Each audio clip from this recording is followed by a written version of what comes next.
संकट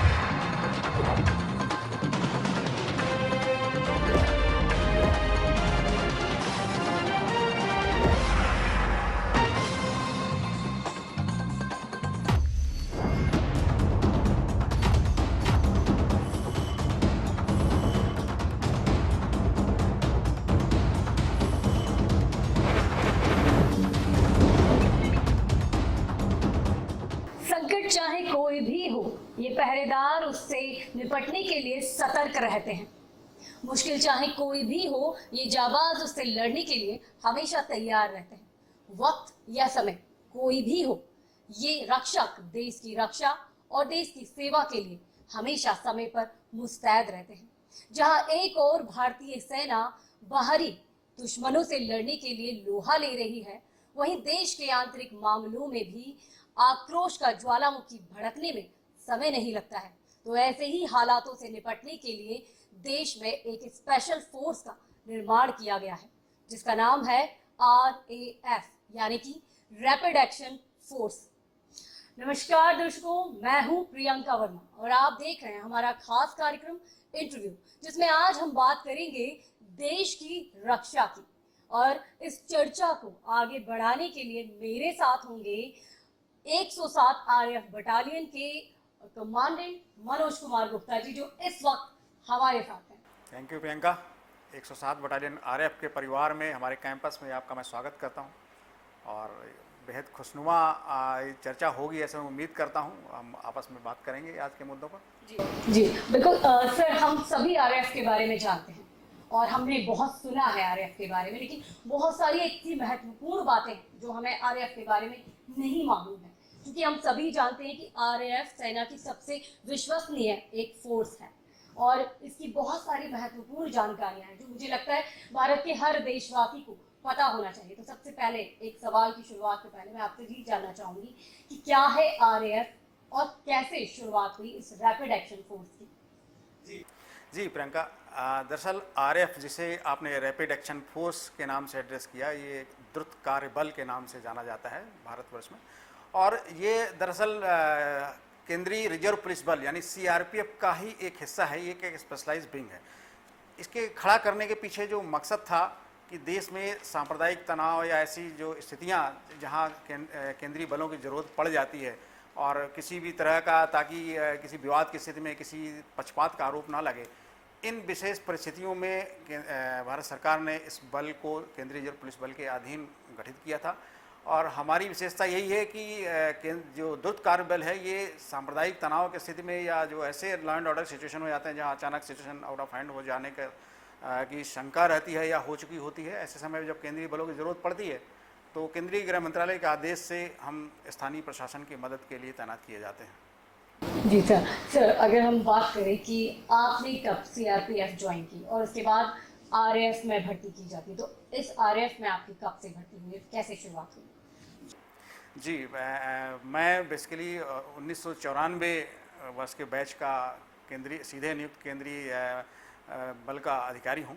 और RAF में पोस्टिंग जो होती है वो केंद्रीय रिजर्व पुलिस बल के ही अधिकारियों की विशेष तौर पर एक टेन्योर के लिए होती है। मेरी तैनाती गत सितंबर में यहाँ हुई थी और 3 वर्ष के लिए सामान्यतः यह होती है।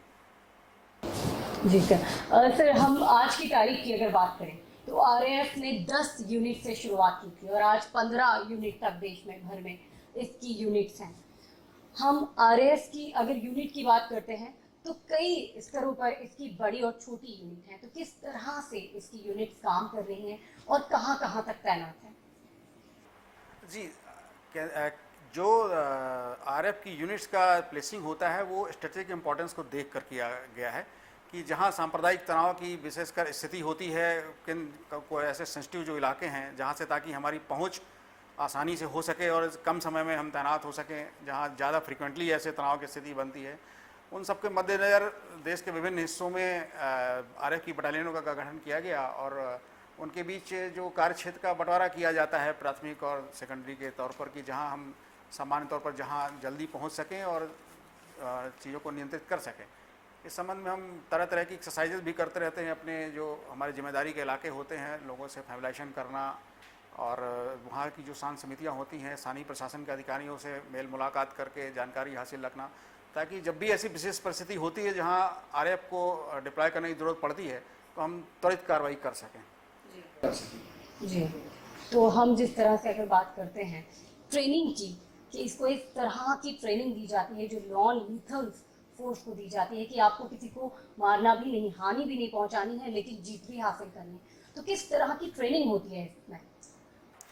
जी, बहुत अच्छा सवाल आपने किया। इनफैक्ट सीआरपीएफ का ही मोटो है कि हम यूज ऑफ मिनिमम फोर्स के सिद्धांत पर काम करते हैं कि हमें बल का कम से कम प्रयोग करना पड़े, क्योंकि सामान्य तौर पर हम जो फोर्स का हमारा जो कार्रवाई होती है वो अपने ही लोगों के बीच जब किसी मुद्दे को लेकर एजिटेशन होता है तो डिप्लॉयमेंट होता है, तो हम दुश्मनों के खिलाफ कार्रवाई नहीं करते, सिर्फ अपने ही देशवासी जो होते हैं किसी वजह से कोई अनरेस्ट होता है तो उस पर कार्रवाई करते हैं, इसलिए यूज ऑफ मिनिमम फोर्स का सिद्धांत होता है। आरएएफ पर्टिकुलरली चूँकि इसी कार्य के लिए गठित की गई है तो हमारे पास हम जो लीथल वेपन्स हैं जैसे ऑटोमेटिक वेपन्स वो बहुत कम मात्रा में सिर्फ सेल्फ डिफेंस के लिए हम लोग रखते हैं, कैंप सिक्योरिटी वगैरह के लिए। मोस्टली जो इस टाइप के एजिटेशन होते हैं उसमें हम कोशिश करते हैं कि पहले नेगोशिएशन से बात हल हो जाए और भीड़ जो भी है या तनाव की स्थिति है वो सुधर जाए, या फिर उसके बाद पानी के छींटे मारने, जैसे आप जानती होंगी वाटर कैनन का इस्तेमाल करते हैं हम लोग, टीयर स्मोकिंग है, या बहुत ज़्यादा स्थिति खराब हुई तो लाठी चार्ज की स्थिति आती है विशेष परिस्थितियों में, और कभी एक्सट्रीम सिचुएशन में कि बहुत ज़्यादा भीड़ वायलेंट हो जाए, जान का खतरा अपने ऊपर बन जाए या प्रॉपर्टी को नुकसान हो रहा है, गवर्नमेंट प्रॉपर्टी को, पब्लिक प्रॉपर्टी को, तो कोलेटरल डैमेज को कम से कम रखते हुए हमारा मकसद होता है कि कुछ भीड़ में एक आध लोग जो लीडर होते हैं उनके पैर वगैरह में गोली मारकर कोशिश की जाती है कि भीड़ उससे मलबा डिस्पर्स हो जाए और कम से कम नुकसान हो। बिल्कुल सर, जिस तरह से हमने अभी आपसे सुना कि कम से कम नुकसान हो और भीड़ को कोई नुकसान ना पहुंचे, उसका ध्यान रखते हुए ये फोर्स अपना काम करती है। हमने ये भी सुना है कि जब भी आरएएफ कहीं कदम रखती है तो 1 से 2 दिन में उस हिंसा क्षेत्र में शांति बना देती है। कई 2 बार हम ये देखते हैं कि 2 कम्युनिटियों में जब युद्ध होता है और जब भी आरएएफ वहां पहुंचती है तो लोगों में ये भावना भी है कि आरएएफ आई है तो पक्षपात नहीं होगा, निष्पक्ष होकर के कार्यवाही की जाएगी। क्या ये बात सच है? क्या तथ्य है इसके पीछे?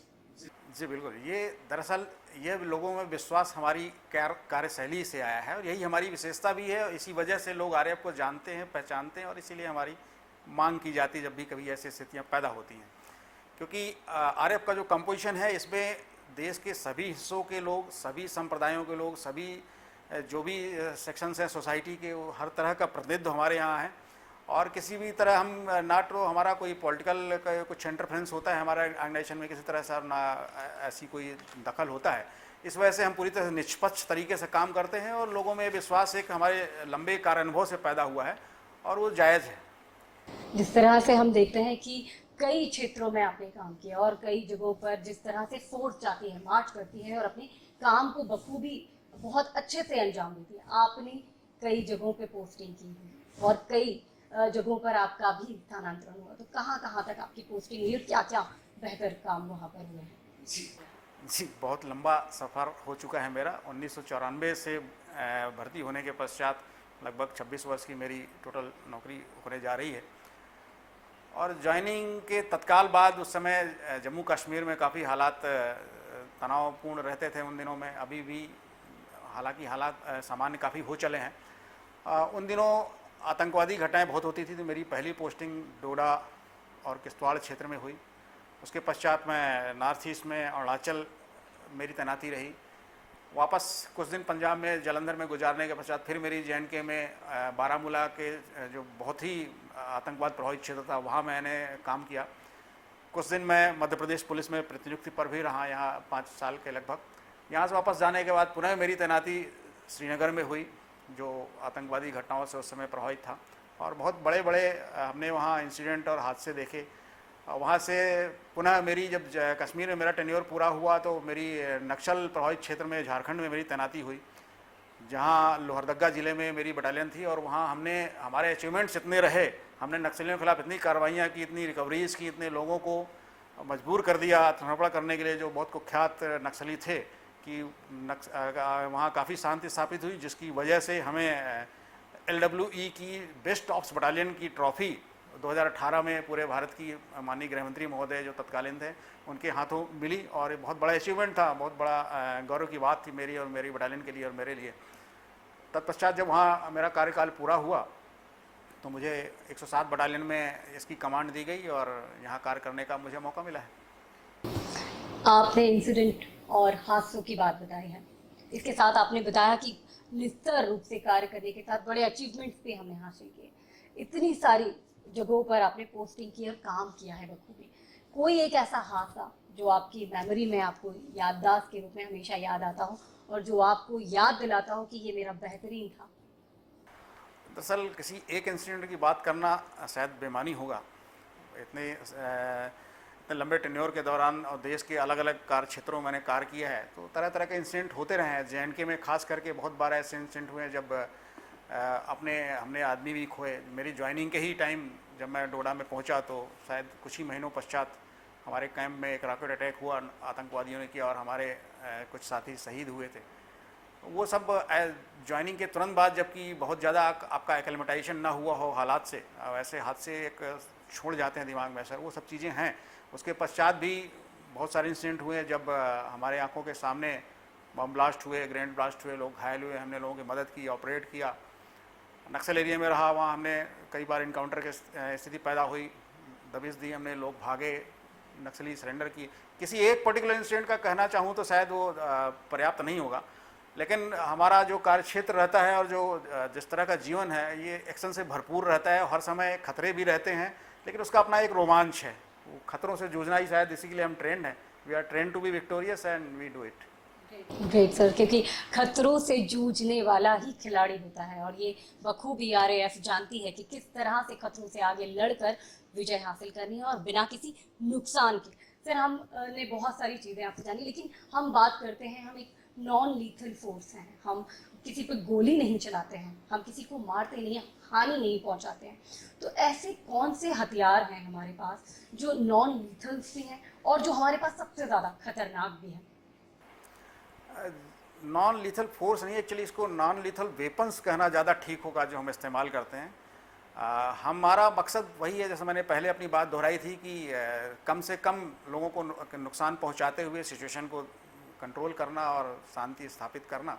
मकसद हमारा किसी की जान लेना नहीं होता, तो जितना मिनिमम रिक्वायर्ड होता है हम वही करते हैं। शुरुआत हम, जैसे मैंने कहा, चेतावनी देकर करते हैं, भीड़ हो सकता है उससे ही काबू हो जाती है। कई बार वाटर कैनन का इस्तेमाल करना पड़ता है, ज़रूरत पड़ती है तो टीयर स्मोकिंग करते हैं। उसमें तरह तरह की वैरायटी के हमारे पास हथियार होते हैं, कम रेंज के, दूर ज़्यादा रेंज के, और अलग अलग स्प्लिट हो जाने वाले सेल्स होते हैं। जो किस टाइप का मजमा है उस पर डिपेंड करता है हम कौन सा हथियार इस्तेमाल कर रहे हैं, कि गैस कितनी फैलनी है, फिर रबर बुलेट्स है, या उसका किस तरह इस्तेमाल, किस तरह की भीड़ पर इस्तेमाल करना है, कितनी दूरी से करना है। क्योंकि नॉन लीथल वेपन भी देखिए, अगर आप बहुत क्लोज रेंज से या गलत तरीके इस्तेमाल करेंगे तो लीथल हो सकता है।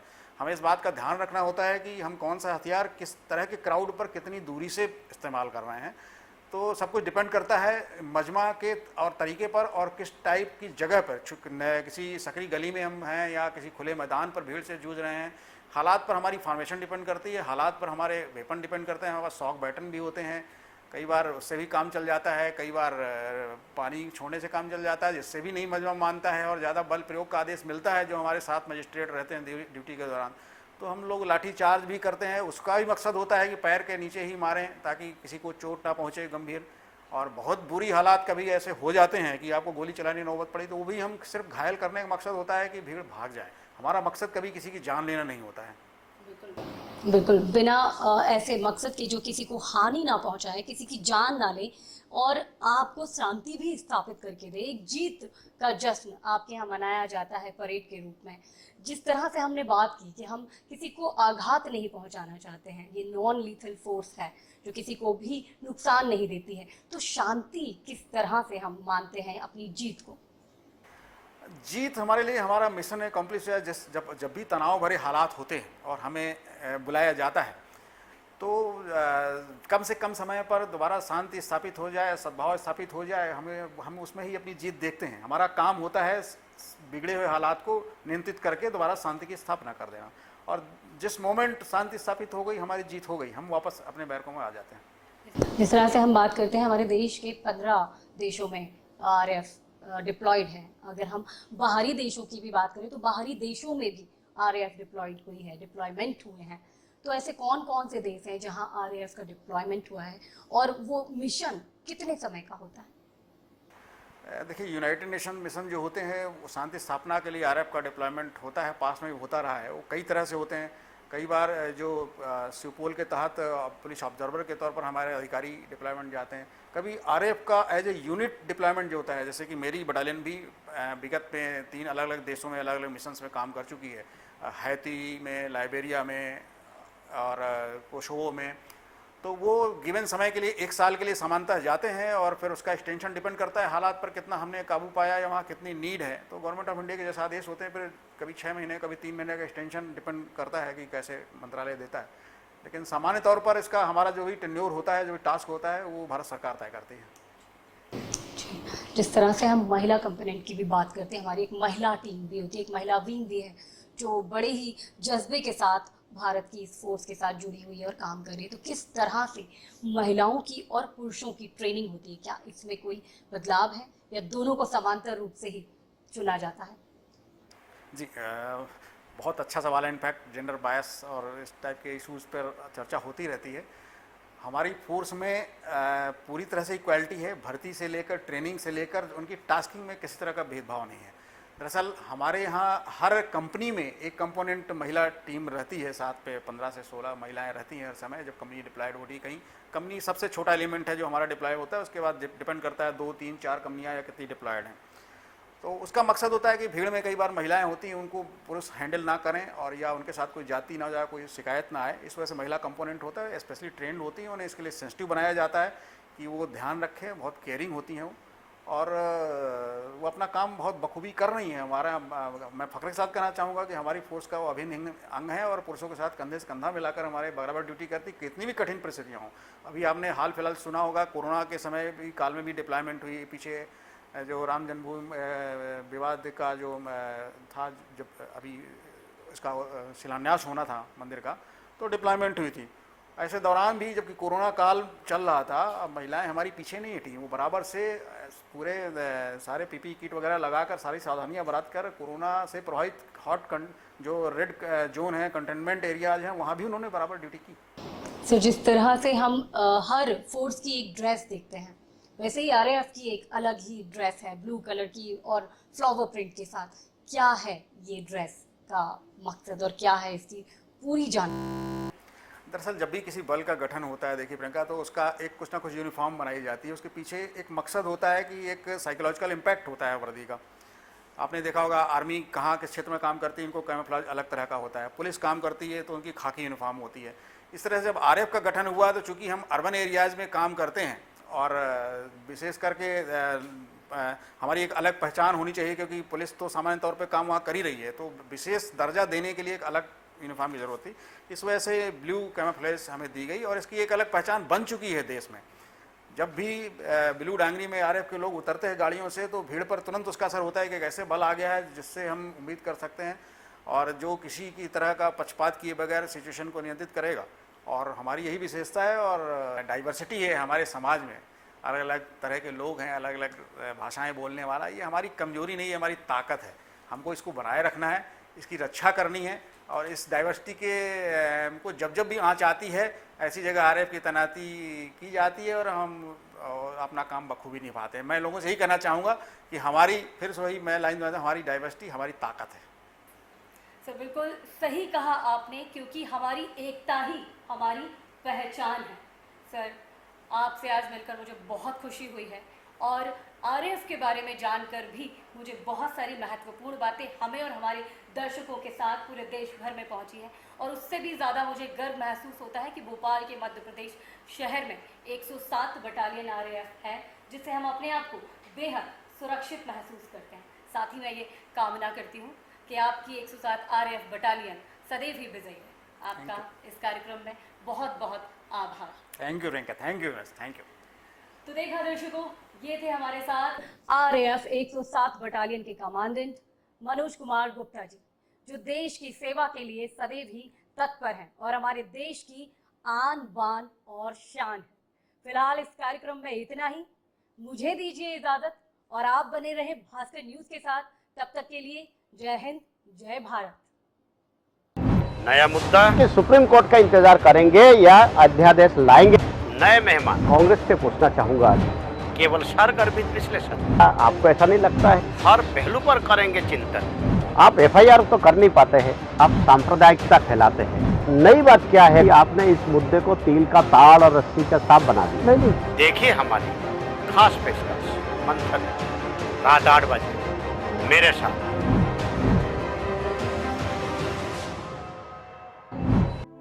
एक कलम, कुछ कागज और बहुत सारे विचार। हाँ, यही है कवि दरबार। देखिए मेरे साथ हर शनिवार रविवार रात 9:30 बजे सिर्फ भास्कर न्यूज पर। कौन क्या लिखता है, खबरों में क्या बिकता है, कौन क्या दिखाता है, कौन कैसा दिखता है। देखिए हमारे साथ सुबह 9 बजे प्रेस वार्ता।